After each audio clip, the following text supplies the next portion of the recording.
Welcome to another episode of Burn the Wagon podcast, where we're here to burn the wagon that is capitalism, patriarchy, and colonialism. My guest today is going to be Chunn and Baby Dale. But first, we're going to do our prayer, and we want to send love to anybody out there suffering from domestic violence issues. We want to send love to anybody suffering from mental health issues. We want to send love to anybody out there in our unhoused community. We want to send love to precious Mother Earth, and we're coming to you from Pomo territory. We want to send love to any of our relatives out there in Congo, Sudan, or Palestine that's suffering from the genocide. But today, our guests, we're going to get right into it, and I'm going to let you guys kind of introduce yourselves and where you're from, what tribes, and we'll start off with Chun. Alrighty, yeah, it's good to be here, Juan. We've been looking forward for this for a long time. For those of you who don't know, my name is Chunn Carrillo. I'm a proud member of the Manchester Pontarian Band of Pomo Indians. I also have descendancy from Bodega Bay, Coast Miwok area, and I currently reside on the Manchester Pontarian Reservation in Manchester, California. I'm Delphine Carrillo. I'm from Manchester Band of Pomo Indians in Miwok. And yeah. Right on. So you guys are living on You said Manchester Point Rita Reservation. You just moved back, correct? Yeah, Yeah. last year actually coming up to a year mark in February. Okay, and how has that been being back to the homelands? Oh, it's awesome. I mean, I've been back and forth from here to Lake County. I've lived all over, man. But I always came back home, no matter what. Like for New Year's strawberry dances and stuff like that. Like I've always just I'm going back for a month. You know what I mean? Like I've always this is my home. Yeah, that's beautiful. And you said kind of started talking about strawberry and a couple other things, so I just want to jump right into it. This is something that I have seen your work and just been for like the longest time, just admired it.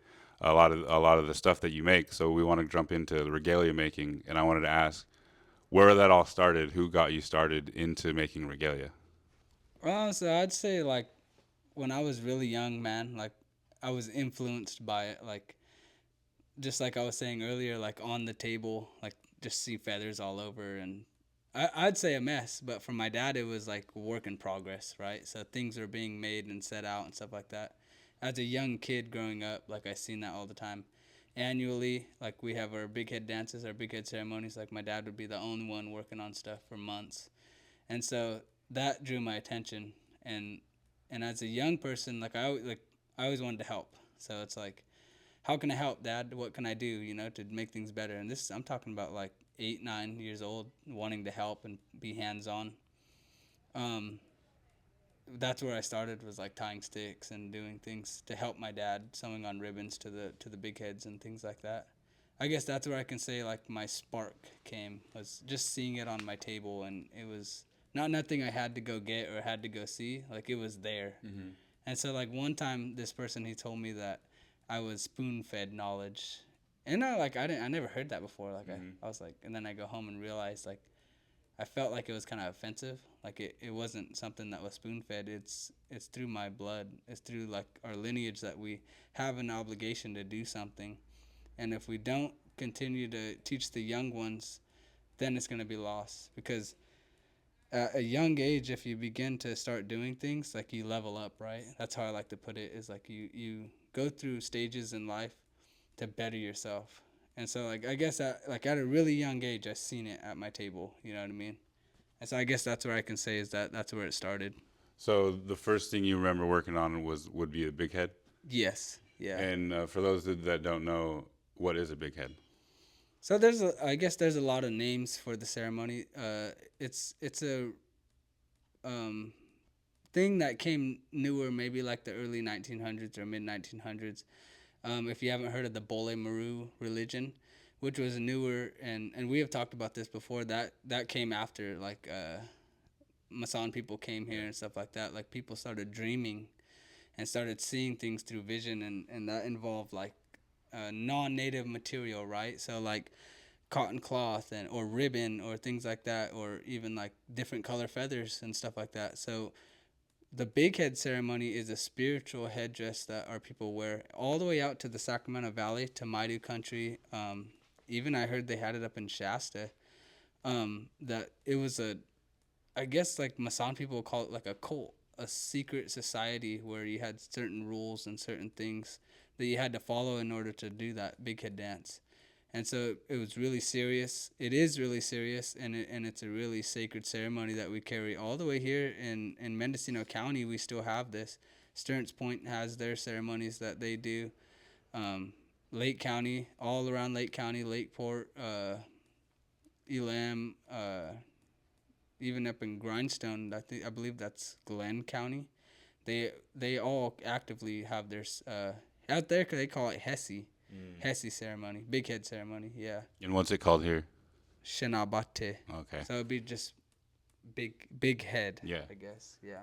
Okay. And you spend a lot of time all over the place. Is there anybody besides your dad you were able to learn along the way? Oh yes, I felt like my dad, just by my dad being who he is, like attracted people to me. Like, hey, like come over, I want to show you something. Hey, I'd be out. I lived in Tuolumne for about 2 years. There was a man out there named Buddy Millis, and he's an expert rigging maker. He made flicker streamers. He makes all kind of work, man. And he took me to show me a bunch of his work and how he does things. And I even over in Orville, I lived in Orville, and on the Bear Creek Reservation, my cousins, they're Stearns Point and Maidu, and so they would be working on stuff on their table, back pieces, just belt work and all kind of different things. I've learned all over. I'd say everywhere I went, I took something. Even in the Sulphur Bank Reservation, there was a man named Emmett Brown. He was my wife's uncle. He was a master flicker maker. I'm pretty sure like anywhere you go, you see those like perfect flicker bands were made by him. And so I would ask questions. I would always ask questions like, hey man, how do you do this? And how do you get those lines straight? And how do you put those tail feathers on the inside and stuff like that? And they're like, this isn't mine to keep. They would always tell me, this is me for the people, to give it away and to have them teach it. Otherwise, then it's going to go with me when I die. I remember him telling me that. And so, like, I learned some tips from him. I learned some tips from different people that I've always went around. I've always looked at stuff. It always attracted me. And so, yeah, I guess, like, I have a bunch of different mentors, a bunch of different people that have taught me things. And sometimes, and I said this in an interview with Corrine Pierce. I was on a radio show with her after we had baby. Show? I forget what it's called. But it was, like, last minute. Good Ancestors. Good Ancestors, yeah. It was last minute after we had the baby. She wanted to talk about the baby basket and stuff. Oh yeah, that's congratulations actually. Thank you. First baby born in Mendocino County in 2025. An indigenous baby. That's tight. Yeah. Shimma, do you have you growing up being around seeing people create so much regalia? What was that experience like? It looked cool, but still growing. I still am learning. I think the first thing my brother and my parents taught me to make was a dress, and I just made that. And then now my brother's teaching me how to make headgears and belts and necklaces.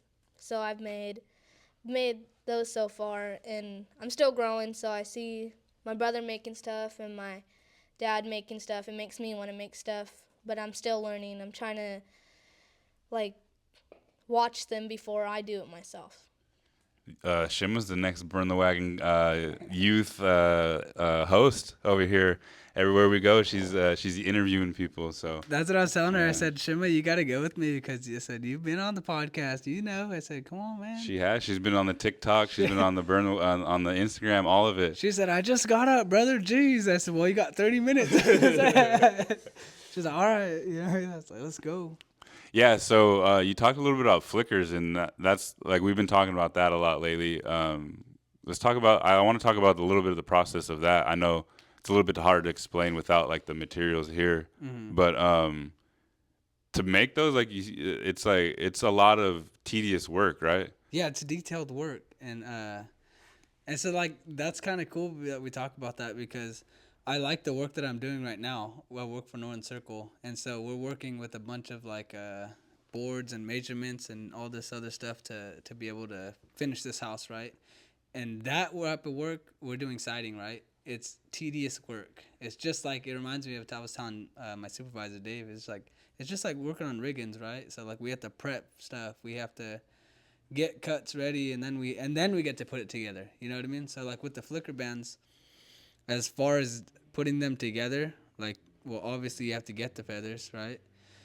Um, that goes a long way. You have to get the feathers. You have to shave the feathers. Well, what I do is I separate the feathers first before I shave them. So I'll do my lefts here and my rights here, and I'll keep them all in a bag, and I'll save up, and I'll just save.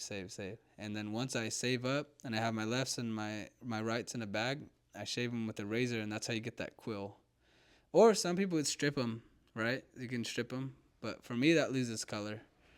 And I like to share these little details here with whoever's listening or whoever's watching, because this stuff's important, right? And so like a lot of this stuff that we want to find and we have to go outside of our community to learn, we can have it here if we document it and we talk about it here in this space, how things are made and how things are like take more time and stuff like that. And so that's why, like, for my audience here, like I'd like to explain the little details that I do. Some stuff I'll keep for me and to be able to teach my sons and stuff like that. But as far as like the basics, that's what it is. You have tedious work. You separate your lefts and your rights, because that's going to play part in the future. You shave them, and then once I put them together, those quills are shaped like a C. And so once you put those, you start sewing those in. You're going to do a left here and then a right here, and then they'll layer. They begin to layer, and so that's what keeps that flicker band flat. Mm-hmm. Otherwise, if you have them like opposite, then how would I put it? Like, it'll curve like that, and then one will curve up, and then you're gonna see that along the band. But they need to be all put together like bricks, while you're sewing them. And so it's like tedious work. That's why I always say, like, if you're gonna work on something like that, work on little things. Make those little flags for your coat or for your horns or things like that, so you can get that practice and feel of the needle and feel of the right measurements of how you want to do things. Traditionally, they used to use this little stick, right? Some people said they used elderberry. Some people said they used madrone, but it was a measuring tape. It had markers on it, and some of them even had holes in them to where you can pre-poke your holes. And so that's another step that you can do, is you can pre-poke your holes and then set them to the side. Pre-poke your holes and then set them to the side, and then you have all the right measurements. So when you put it together, you already know which one's going to which, right? Mm-hmm. And so there's a lot of different ways you can do Yeah. things. You know what I mean? There's a bunch of different tasks, or I guess cheat codes, I like to call them, Yeah. that you can use for making those types of things. That's tight. Yeah, because it's putting those needles through that little tiny the feather Yeah. is like I like to have the eyes to do that. Right. Yeah. Like to be able to see that is insane. At at what point were you able to start working with actual flicker feathers? Because it's like those birds are pretty hard to like find or come by. You know what I mean? And so I would say, like, I was 16 when I made my first flicker band. It was a 25-inch flicker band with every half inch had a tail. And so the one that I have where it's like really full, all tail feathers. Well, my uncle, he had a friend that would get them all the time. They would get into his I forgot what he had, like some kind of animals or something. But they were getting into something at his house, so and then my uncle was like, "I'll buy those off you. Like, I'll give you $20 a bird." And the dude's like, "Hell yeah," you know. So my uncle saved up for years. He would just buy them. And so when I graduated high school, my uncle told me, if you continue to do good in school and you continue to do what you came here to do, because this is when I lived out in Tuolumne County, if you continue to keep doing what you came here for and you keep doing what you're going to, you keep being good pretty much and going to school and you graduate, I'll give you this whole bag of flicker feathers. It was a big bag, one of those like 1 gallon fulls of flicker feathers. And for me, that was like the best reward I can ever get. Like, that was like more than $10,000 to me. And so by that experience, it made me want to work harder, made me want to graduate. And he found out that little spark inside of me, like, what the hell is going to get this kid good? What the hell is going to get this kid to do his work and sit down and do what he came here to do? And he found it. You know what I mean? Like, he found what's going to get me, motivate me. And so, long story short, I ended up graduating. He gave me the feathers, and I ended up putting that flicker band together that summer. and it was awesome, man. From there, I was like, man, I need to get feathers. Yeah. I need to. I mean, like, I can do this, and I can better it, and I can, I can teach this to my kids or my sisters, or I can teach this to my family. And so that was my biggest inspiration. Is like once I seen it done, boom, I can do this. Now I want to do another one. How am I gonna get the feathers? Yeah. Right. And so that took me into a whole nother mindset to where I can make a bunch of different stuff. I can learn to make a bunch of different stuff and trade it for feathers. So like, say I make feather coats or I want to make head nets. Yeah. And say, hey, bro, like I have this to offer if you have feathers. They're like, hell yeah, I needed a head net. I hella needed one. I haven't had one in years, Mine's all old and brown, I have feathers. Here you go. And just collect through the years like that. Well, it takes it back to that barter system. Right. And yeah. no money involved, Yeah. So that's the old school way. Mm-hmm. And so even that, like, that's a good topic to talk about is money. Yeah.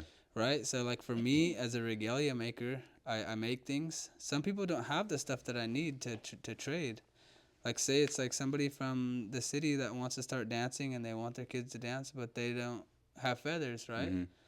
So then that kind of forces you to put a price on it, or you can give it away. You know what I mean? Yeah. But if the people know the old ways, they know that you're supposed to give something. Always, you're supposed to give something in return. No matter if you're picking willow or if you're picking bay leaf, baham, or root, like you have to leave something. You can't just take stuff from the earth. You can't just take stuff from people. You know what I mean?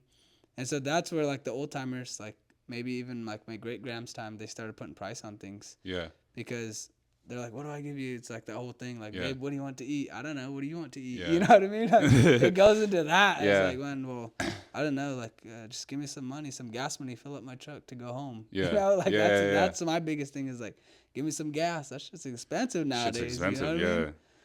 Yeah. And so it just goes that way, Yeah. I mean, people have their differences on that, but I don't know. That's the way that I do things. Like, maybe should go take me out to eat? Yeah, exactly. Just buy me lunch, Yeah. whatever.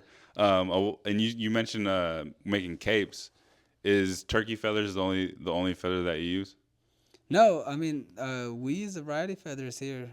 Traditionally, when it goes back way back to the Kuksu cult we talk about, Mm-hmm. which is Toto, that's like one of the oldest dances that we do dances, the feather dance, would be eagle or condor, would be the traditional feather coat. Or, so nowadays we don't get access to those things, right? So back in the day, they decided to use what was there, what they wanted to represent when they danced. Yeah. And so that goes into like when my dad talks, right? He says the girls are wearing their favorite color and their favorite material. That goes along with the boys too. Oh, okay. Like when you start putting together your outfit, you start putting together your stuff. Like you're kind of putting yourself into that, right? Yeah. Like, man, I love the black and white, or I love an all white coat. That's you. Yeah. You're putting your medicine into that, and that's just something that I believe in. That when you're making your stuff, that's you. That's what you like, and that's what makes you feel good. You know what I mean? And so, for me, that's what I believe. One thing we don't use is owl feathers. Oh, okay. Yeah, we never use owl feathers, and that goes out. That rule goes like everywhere that does this feather dance. I believe. Some places out in like Tuolumne County, Miwok County, they have a specific owl dance that they do with all owl feathers and stuff. But I think that's really old, that stuff. Yeah, Shimma, he talked about when girls are going out and they have their favorite dresses.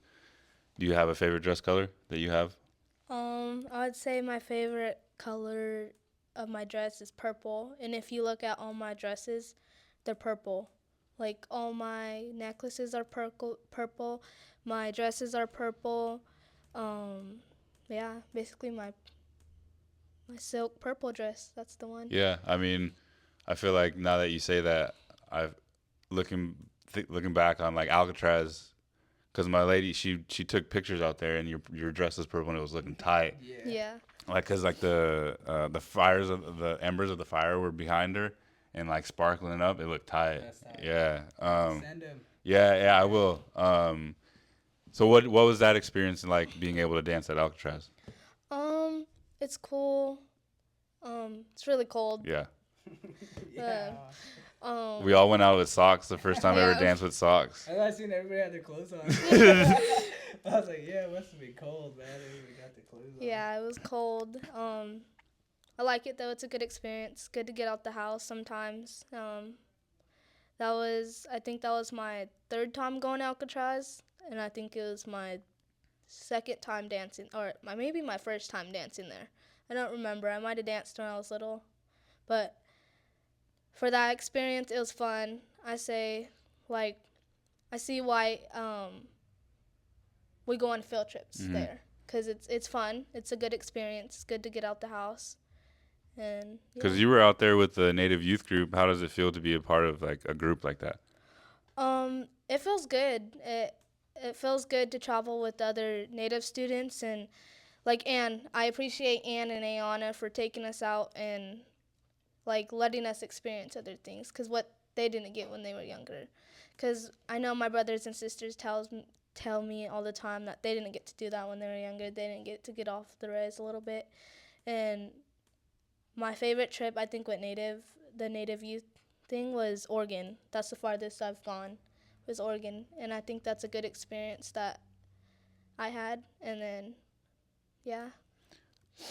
So that was Unity, right? Yeah. You were Unity. on the scene interviewing people there. Yeah. What was that experience like, being able to talk to natives from Washington, New York, like all over the place?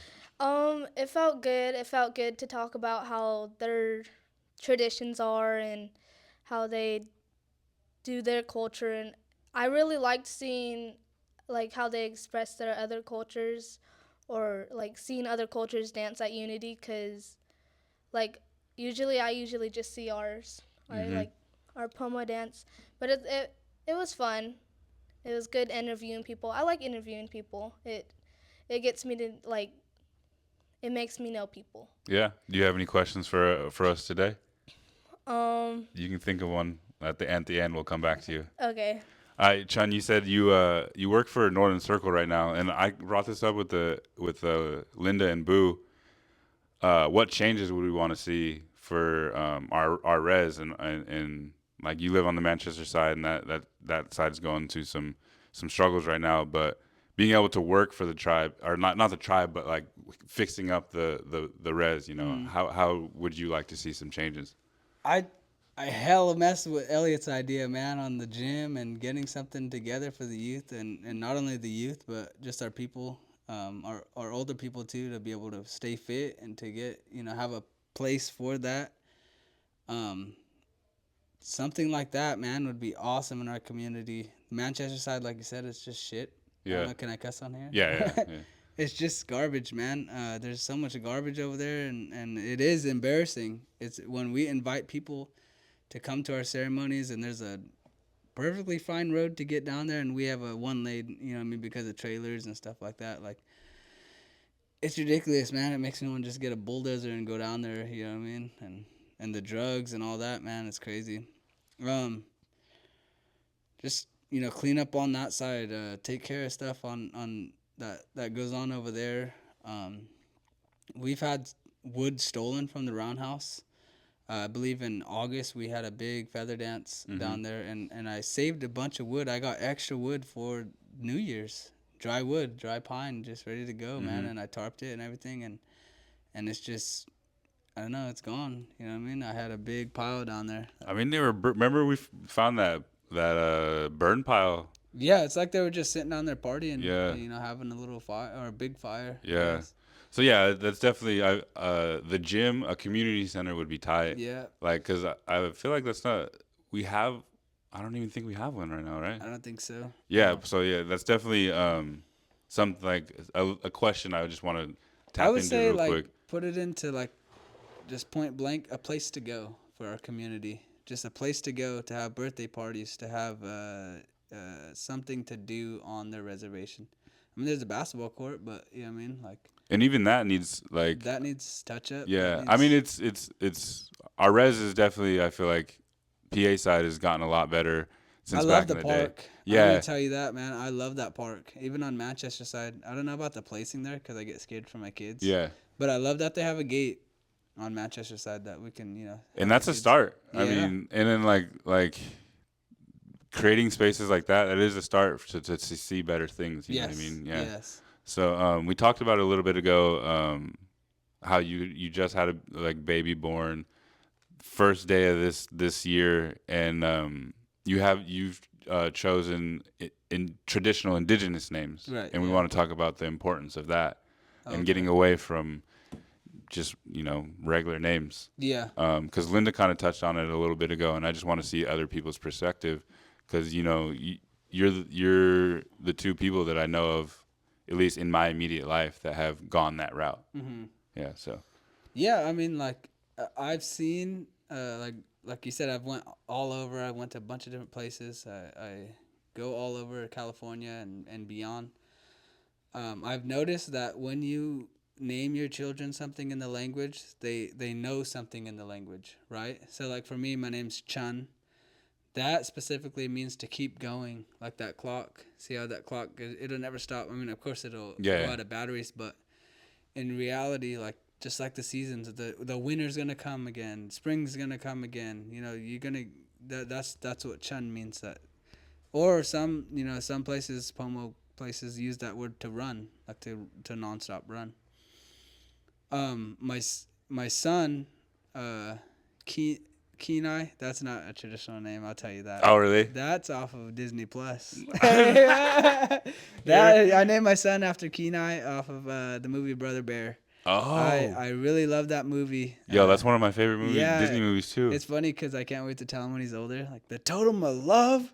That's This is tight. dumb, I didn't even realize that. Yeah, so that's what his name is. Here, I was sitting here thinking it's traditional Pomo. No, And just yeah. It's traditional, like Alaskan or something. But my first daughter, Kahaya, that word means a lot to me. Kahaya, in our old stories, going back to when the animals first lived here, there was a big crow that came to all the tribes, and this is a story that when he went to all the tribes, he gave them something. And when he came to Kashaya Reservation, or Sununu, when he came to the people in Kashaya, he had only one last feather in his tail, and he plucked it and said, "Here, this is for you people. I'm gonna teach you guys how to do the feather dance, and this is gonna help your people. This is gonna be something that you guys do to have fun, and that's gonna make you guys laugh and get together and have fun." And so he said, "Make a coat with this tail feather, and I'll teach you how to do everything. I'll teach you the songs, and you guys dance this dance." And that's the dance that we do today, is the feather dance. And that bird's name was Kahaya. And so, like, for me, that name meant a lot. That story meant a lot to me. Like, when I was growing up, my dad would tell me stories to go to bed, and I would only make it halfway through. So, like, next day, I was like, "Dad, what happened to the coyote?" But yeah, that's her name. And then my most recent son that I've had, she just keep going to all my kids. And then this one. But Dueni means, I guess in American culture, it would mean like once upon a time, or long ago, or way back then. Like this had happened. Mm-hmm. And so like that goes back to like my childhood when Dad would tell us old stories, and that meant something to me. It means something to me that we all have a story to tell. We all have different things in our family. We all have different, I guess, sights on seeing things. Like the other day we were talking about, like some people believe in God, or they believe in Jesus, or they believe in Yakapade. Yeah. Whatever it is, a higher being, or some people believe in the universe or energy. To me, it's all one. And so when I can talk to other people that believe in different religions, I have that one mindset that we all believe in a higher power. It's not God, it's Yakapade. Or it's not Jesus, it's God. Or, you know what I mean? Like different things like that. I believe that we all have our own mindset, and we have our own spirituality, whether that's just believing in the plants or just believing in the animals, or whatever you want to believe in, or whatever you were taught. Yeah.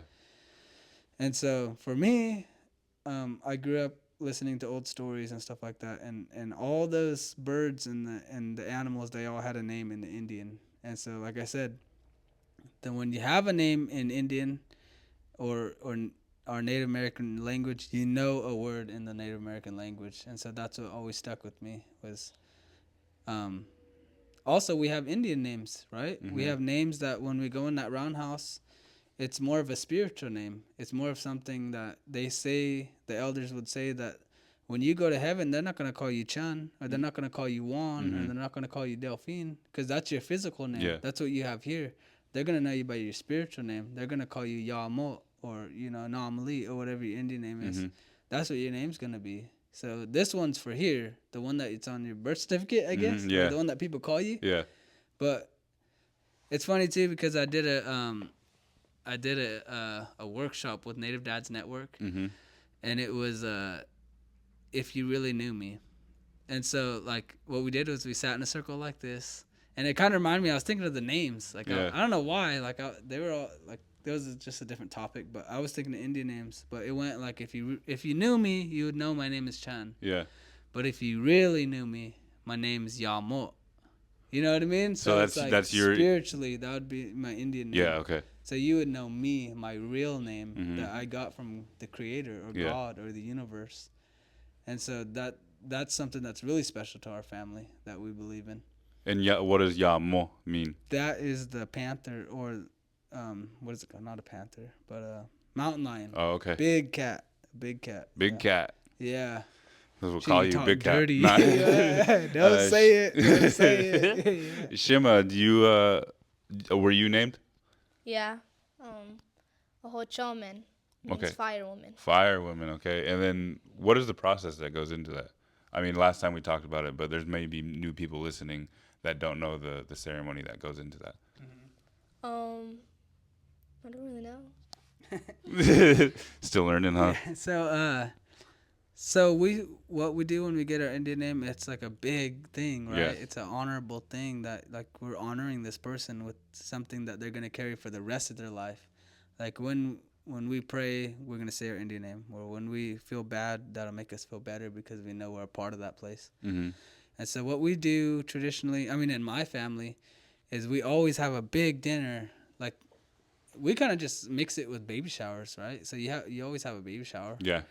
But 1 month after the baby's born, you have a big dinner and you celebrate that baby's life, and everybody comes together because usually our people, we sit in the house for a month with the baby. The baby doesn't go and visit everybody right off the bat. The baby stays home and gets used to home, feels good, and so we believe that the babies, when they come, they come from heaven, right? Mm-hmm. They're a gift from God, and so that 1 month gives them time to really be physical. So when they have their umbilical cord on, they're not physical yet. They still have a spiritual mindset. They can't see, or they can't really hear that good, and things like that, because they're still in the spiritual world. Yeah.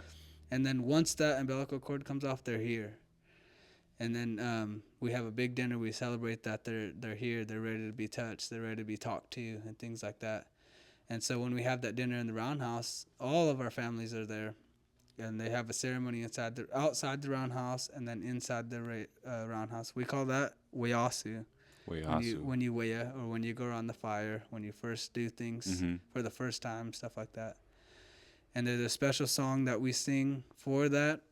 And then the spiritual man or spiritual woman will give them a spiritual name. And so when they do that, they say the name in their ear 4 times. So they're saying it to them physically. Yeah. And then you let the people know what their name is. And then so what they do is they make a call. They say, whatever it is, Yamo. And then the people will repeat it back, Yamo. And you do that 4 times. That's the sacred way. And so after that, then we all know each other. Everybody in that roundhouse should know their name. And if you forget, you forget. But somebody else will know that name. You got to remember it for the rest of your life. Yeah, right. And so you think about how much community that takes to even name a child, right? So you're given a name by somebody else that you didn't pick, and you have to remember that name. Yeah. Because it's not like, oh, for 9 months I've been wanting this name Juan for my child. Yeah. You're gonna remember that because you already remembered it 9 months. Yeah. But as far as that ceremony, you have to remember that name. Oh man, I forgot the baby's name. What's the baby's name, Aunt Dell? Oh yeah, it's Yalmont. Mm-hmm. You know, so that whole community in there is witnesses to that. They know that. Somebody in that roundhouse knows what that name was. And so that kind of creates a stronger community, right? Mm-hmm. Like, say, maybe I'm not comfortable with somebody, but they're the only ones that remembered. Yeah. You know, that brings us together. The roundhouse way will always bring us together. Is there any amount of time that you have to wait to take the baby to roundhouse? I always wait a month. That's just, I wouldn't say that's a traditional way. Mm-hmm. But that's me as a father. Yeah. I always wait. And so when their time's ready or we feel is ready, because they're sensitive, right? Yeah. So these are the things that people don't understand, is the things that we do is a serious thing. Like what we're really doing inside of that place is taking sickness. And so when we dance or we sing or we do this goodness, we're taking sickness from whatever people's carrying, right? So when we go to Roundhouse, you don't just go to Roundhouse. You go there for something. Mm-hmm. Please, Creator, help me today. Help me this month. Give my mom good health. Give my family good health. That's what you're asking. Or whatever you go there for. And so, say, like, my mom's sick. Take this from us, Creator. You're giving that to that big head, or you're giving that to those feathers. And so when you bring a sensitive little child into that place, it's kind of risking things, Mm-hmm. right? So before American culture, traditionally children or women weren't allowed in that roundhouse or ceremonies and stuff like that. That came with like the Bole Maru cult. Different rules and different structure came, and we followed that because we knew that this is a living religion. And I like to use that word, living religion, Mm-hmm. because we're not going to do things that our people did 100 years ago or 1,000 years ago, because things have changed. Yeah. And things are still going to continue to change, and Creator allows that for things to change in a good way, because we're moving forward, and this is going to help our people, and this is going to, you know what I mean? Yeah. This is stuff for right now. This is the sicknesses right now that we need to heal. And so like we were mentioning the other day, was like a lot of that stuff a long time ago, those songs and those dances and those different things that they did were meant for that time, that stuff that they were going through. And so maybe Creator's going to give us a song for whatever sickness is coming or whatever he thinks is going to come, you know what I mean? And so that's why we follow the leaders that are in the roundhouse that do the work, you know what I mean? Because they have a connection. There's a connection there somehow, you know? Yeah, absolutely. And yeah, it's to be able to be in those spaces is beautiful. And yeah, I hadn't really thought about any, like, there's no rule. I hadn't heard about any rules about when babies can and can't go. I was just like thinking, like, I wonder when like people really start taking to their babies to the roundhouse. Yeah. You know what I mean? And everybody has their differences. Yeah, yeah. Everybody like has their head of the household that feels like, man, he's ready. Let's go. I want him to feel that heartbeat of the song. You know what I mean? Yeah. Like, they're like, let's do it, and that's good. You know what I mean? Your kids need to have that at a young age. Some parents are like, I'm gonna wait. I'm gonna see how they feel, if they even like it, Mm-hmm. because this is something that you can't just push on people at all. You can't push religion onto people. You have to want that. Well, that's what happened with me with Christianity, right? Mm-hmm. That shit was just pushed on me my whole life, even today. Oh, okay. Even like yesterday, I was like being pushed on me by certain people, and once I went to that roundhouse and like experienced that, like that was it for me. Like I was just not into Christianity. I would all I wanted to do was dance and be a part of that. And that's why I talk about the spark, Yeah. right? Like, I see that in my son, my little son, my first son, Kenai.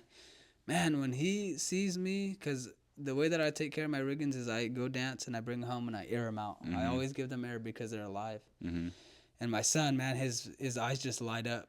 Like, oh, Dad, let me help you. You know, like, can I put this on? I'm like, Yeah. give me that. You know, like, give me that, man.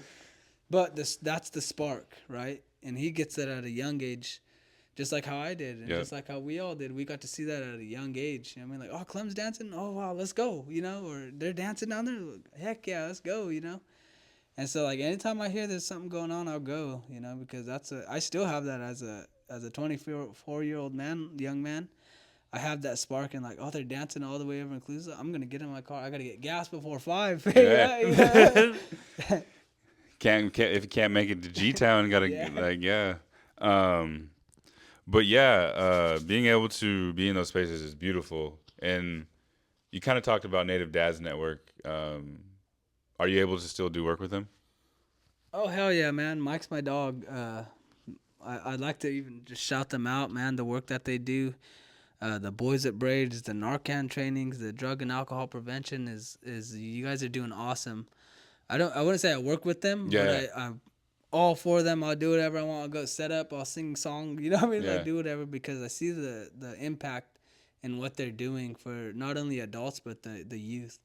right? So they have a youth group called Impact that where they go and do a bunch of youth activities. I actually got to facilitate a workshop this last October. Me and my cousins did arrowhead making. Oh, okay. Yeah, I flint knap. That's Yeah. tight. And so I was teaching these young people how to do arrowheads, and the adults were doing it and stuff like that. Man, it was cool. Um, I think last year we went to Arizona for a big conference. We go to a bunch of different places, and it's harder. It's a little harder for me now to go and do that stuff Yeah. with the kids and Yeah. stuff. But I love it. I love the work that they do. I love the impact they have on the community. They always involve culture. They always involve a song and dance or burning medicine and doing things like that. Like it has that spark there too, that people go there to get healed, just like ceremony. Yeah. You know what I mean? They go to those conferences for a reason, for something, not just because they've seen it on a flyer on Facebook. No, Yeah. I need something there. I need to hear some good words, and like that's one thing that they talk about in the church, the good word that you need to hear. And for me, that comes from other people. Like maybe even just sitting here talking with you. Like I'm gonna take this Yeah. because the greatest thing you can ever give somebody in this world is their time. That's Yeah. what my father-in-law always says. And so like that's why I like to sit and talk, man. But when I go to those wellnesses and those different events like that involve sobriety and stuff like that, I think of it as like in the church they call it the good word. I get to hear his testimony, or I get to hear his life story and how he fixed things. That as for me as a young man, I can learn those things at a young age just by hearing other people's stories of what they had to go through and how they changed their life. You know what I mean? Yeah. And so I kind of live by those ways. I live by the things that Native Dads teaches me, and not only them, it's not them, it's the community, right? So the people that they bring together, and we all just have an emotional breakdown sometimes. You know what I mean? Like, man, I just start ranting on stuff that I haven't talked about in years, you know? Yeah, and that's what that space is for. Because, like, think about that name, right? Native Dads Network. A lot of our community didn't grow up with dads, Right, or yeah. even just like a single parent household. You know what I mean? So to create that space for people is pretty like special. Right, you know what I mean? yeah. And Shimma, I wanted to ask because last time we were at Roundhouse, I saw you starting to sing, right? Is that something that you're wanting to move into? Yeah. I'm really looking forward to singing with my dad or learning the songs. And I think that was my first time going up there with my dad. It felt good, like, as a young one, felt good singing with my own dad. Like, I always watched him, and now I finally get to sing with him. Do you have a first memory of going to Roundhouse or dancing or anything like that with your dad? I was too little. Like, I think we started going when we were first born, ain't it? Well, yeah, definitely, yeah. Yeah. But do you remember, like, thinking back, what are the earliest memories of going? I don't really remember, but, well, I do remember, I just don't remember. Oh, okay. But I'd like to mention, Wasn't like, that long ago? Only 10 years old? No, I'm just kidding. like another thing is growing up is we had to, with becoming a woman, we had ceremonies like how the babies have their own ceremonies. The women have their own ceremonies of becoming a woman. And when you become a woman, there's certain rules you have to follow. Growing up, I seen my sisters do it, and we followed the tradition. So when you become a woman, you can't go to the ocean for 4 years or the lake, any nature water. You can't look at the ocean. You can't eat seafood. Yeah, ain't it? What was that? Well, how was that getting in the water for that first time? It felt good after being there for 4 years. It felt good to touch the water and reconnect with the ocean and finally be free and be able to go touch and go visit it and look at it. It was beautiful.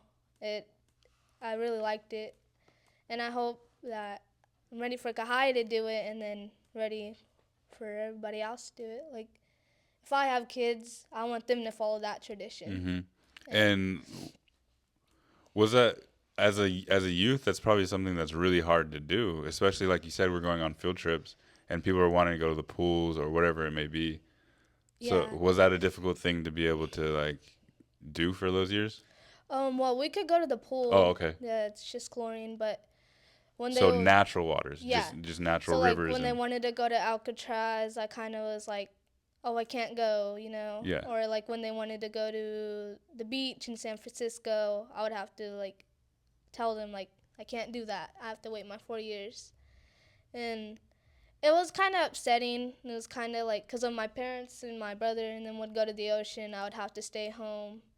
And another thing is when they make riggins, like when they work on the big heads for New Year's, and I'm sick, I have to stay in the room. I can't go out. I can't be around that.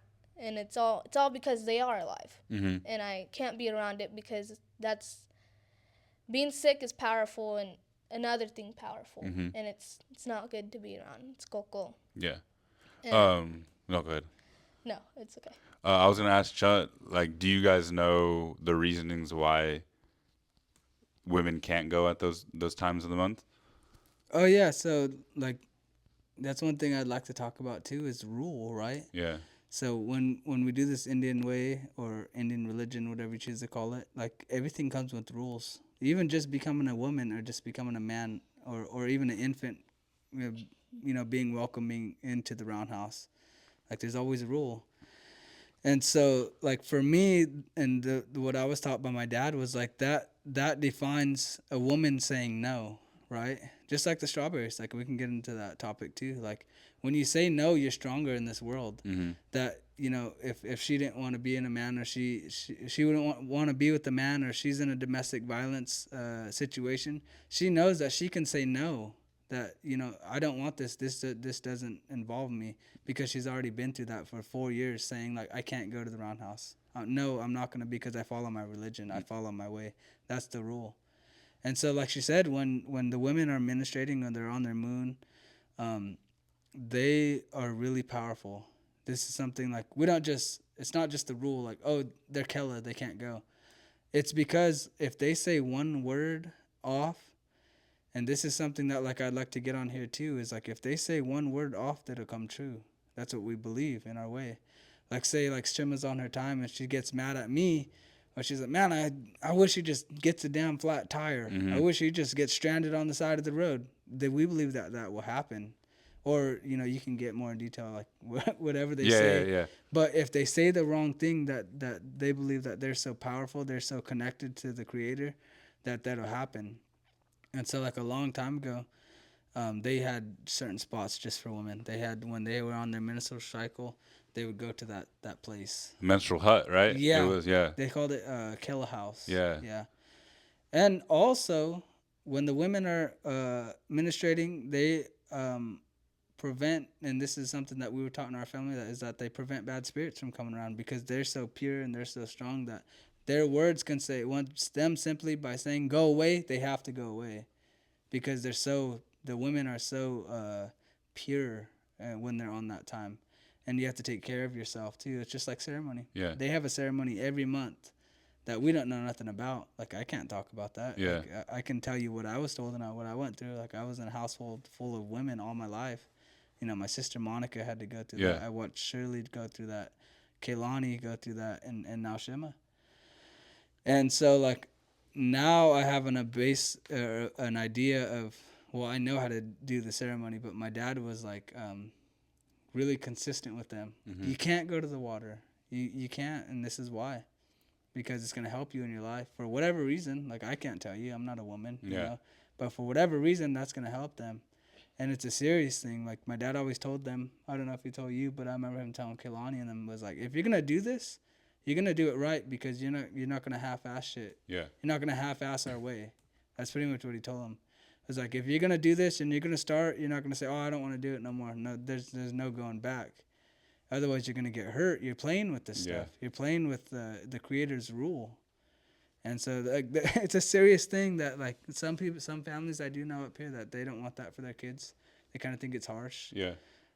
which is understandable. Like it is. It is hard to be Indian. You know what I mean? It is hard to follow a rule and then be American, right? So, like you said, the young girls they sometimes they start at like who knows 9 to 15 Yeah. or whatever, you know.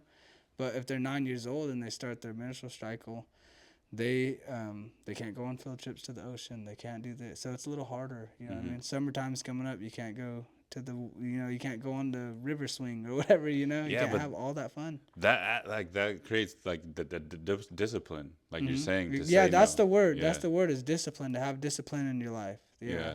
structure. Yeah, exactly. Because that's hard.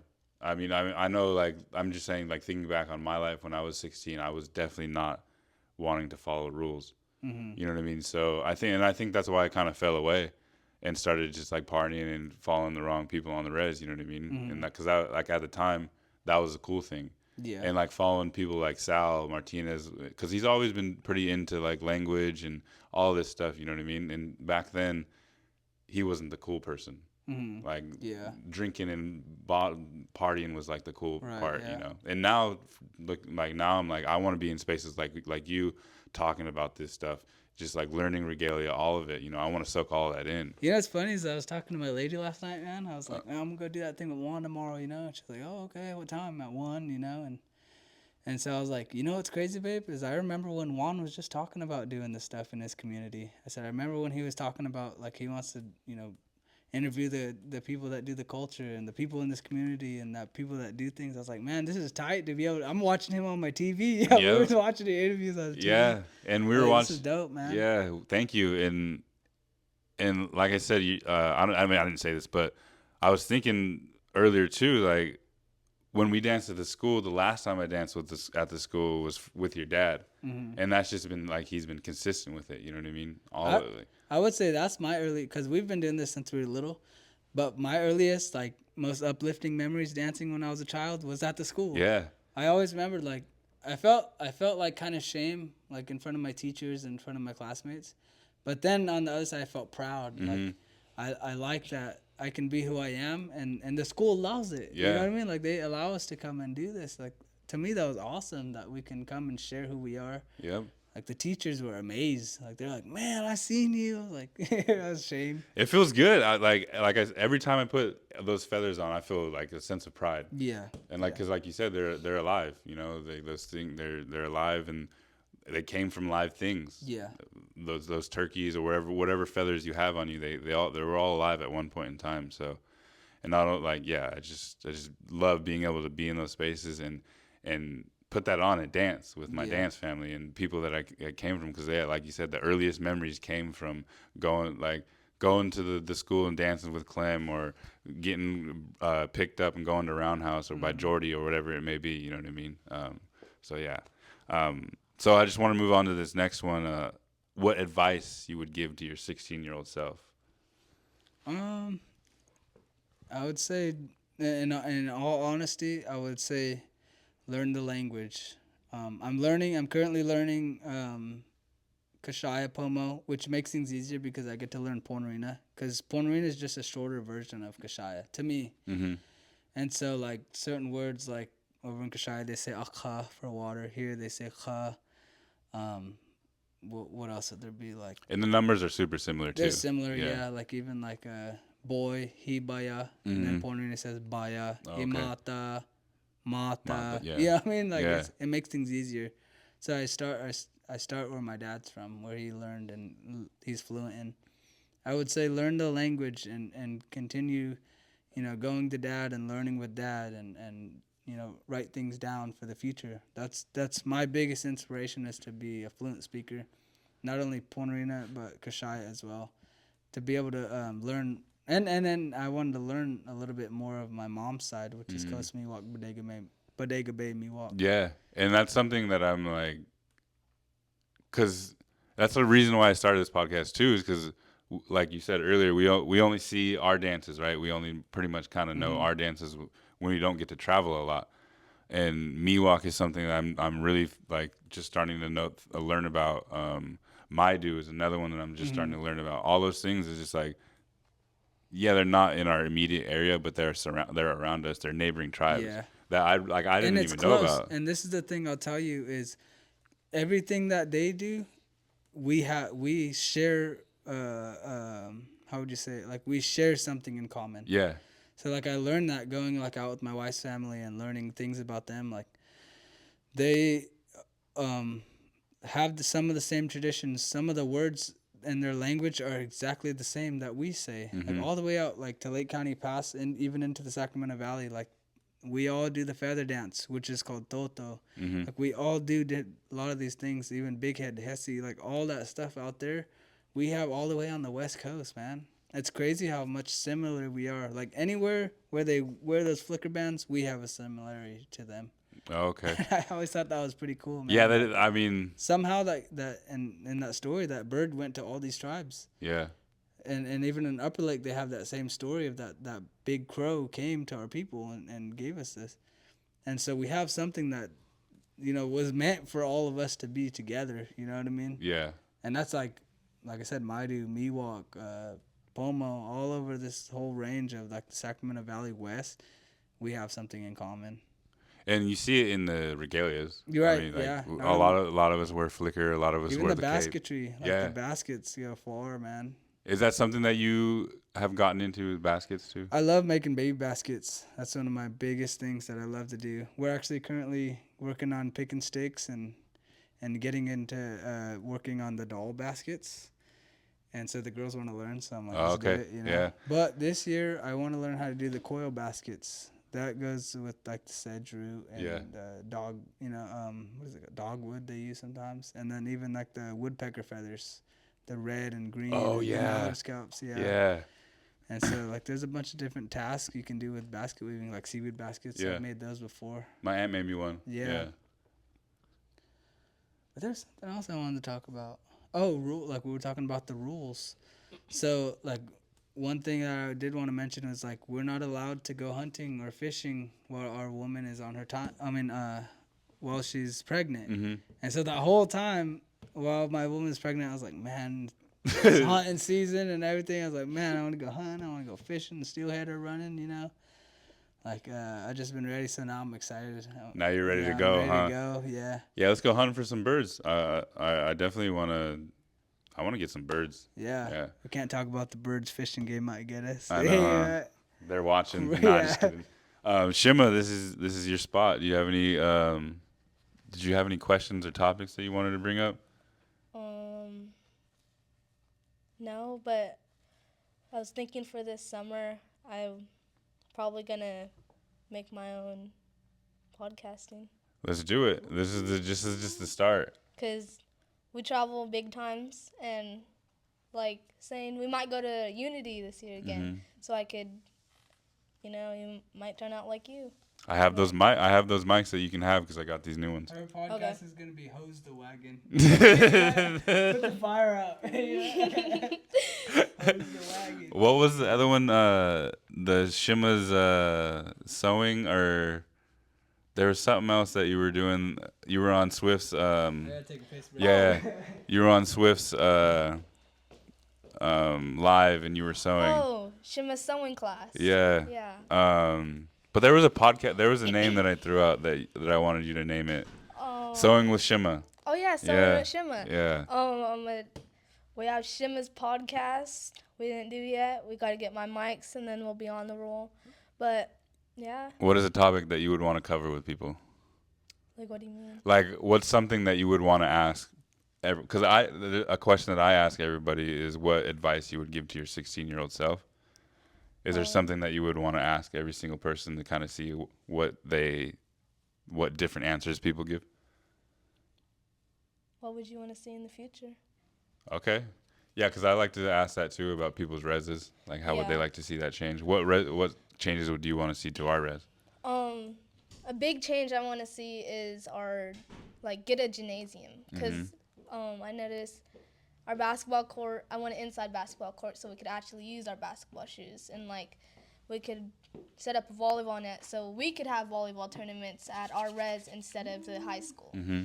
And yeah, and then maybe that's probably it. But I think that would do us best. like Yeah. put a gymnasium on the res. Because if you look at all these other reses, they all have gymnasiums, and half of the kids are all grown up. So like, yeah, the park's cool, but half of the kids are into sports now. Like, we don't really have time to go to the park. We have to practice. Yeah. And practice makes perfect. So Yeah. like, I think we should put a gymnasium on our res, so it just makes it better. I agree. All right, guys. You gotta tag the tribal council. All right, guys. Thank you guys so much for coming on. I appreciate it. And if you guys want to give any shout outs to anybody, go ahead. I don't know. You kind of gave one to didn't- Mike. Shout out to all the kids at Oh, home. yeah. Shout out. to Krisha May. Shout out to Dono. No. Yeah, thank you guys so much. Appreciate it. Big shout out to my dad and my mom as well, our family. We come a long ways doing the culture and the dancing and stuff like that. I would like to acknowledge my gratitude to Juan. Everything that you do, man, I love it. I'm for it. I watch you on my TV. And if you see this, go check out Cousins. He has a YouTube channel, Burn the Wagon. Subscribe, watch the videos, support. Man, this is an awesome thing he's doing, and I hope this goes a long way. I'll be on his social media too. I'll be sharing just to keep you guys updated. I hope his stuff goes far. Share it as much as you can. It's such an awesome thing that he works in our community. He's understanding. He has an open mind, and he's just a great person in general. And so I do want to share my gratitude to you, bro. And I from the youth, from a younger person, I want you to know that I see what you're doing, and I see the positive impact that you do, man. And I love it. I like it. And like I said, like I watched a couple of you guys' other ones that you guys did on the res, and it really inspired me. I was juiced up. I was like, man, this is a really good one. I gotta call Juan. I gotta tell Juan something, you know. Yeah. And I love the fact that you guys we all have love for one another, you know. And like I said, eventually maybe we can all sit at the table. That'd be tight. You And know? I mean, I'm only inspired because of people like you doing shit, like creating regalia, creating like continuing the ceremony, like continuing what your dad's doing. You know, because that gives me the space to be able to come in and dance. You know, you always hit me up like, we're dancing here, we're dancing there. So that motivation all this is coming from people like you. So thank you. Yeah, man. So right on. Thank you guys, and thank you, Shimma. Oh.